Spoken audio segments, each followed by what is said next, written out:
Alrighty, well, I've started out on a new adventure. I'm studying now Dr. Stiffler's work, and he builds a thing called an SEC, and he has all different variations of that. They call it an exciter, and I'm just now starting to study and learn about it. But he has released a very simple circuit that is easy to replicate, and Slayer and some of the other guys on the forum replicated it, so I thought I'd dive in. And it's pretty fascinating. It's a circuit that uses inductors, and one of the guys, Mutton I believe is his name, how he goes, released the design on 3 inductors that were easy to build that will make this work. This is a variable one here that you use a ferrite rod in and out of. Very easy to build. Actually, I did this all in less than an hour.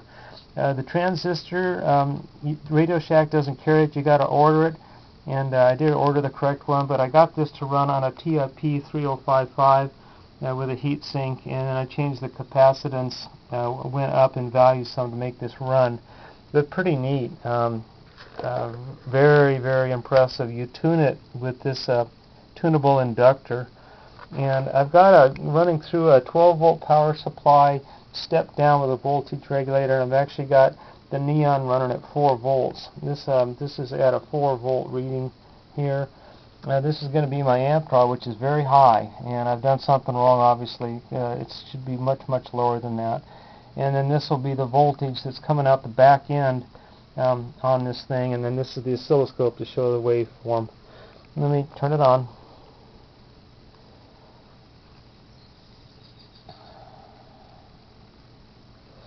Okay, there's the neon on right now. You see the orange glow of the neon. There's the waveform right there. Very strange waveform. And there's my voltage, 136 volts pumping out of this thing.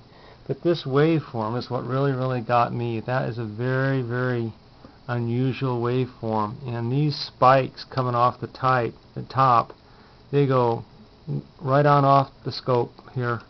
And that's what we're looking for on these type of circuits, is this big energy spike. And that's pretty darn impressive. And that's using the wrong parts. But you have to tune that just right to get this to happen. It goes in and out of tune very easily to get the big voltage out of it. You got to do that now. This is getting hot, and I've got a heat sink on it right here. So obviously I'm doing something wrong. And there's my amp draw, about 350 milliamps, but I am getting 130 volts out of it. So I mean, that's pretty neat, considering it's coming out at 4 volts. Now, according to the doctor, this is supposed to run at 16 to 20 volts or something for it to work right. So obviously I'm not even close to having this where it's supposed to be. But even at that, I mean, I've got this thing running, and that's when I get to that point, when I see a neon light up like that, I get real excited, because that means I can get a fluorescent tube to go.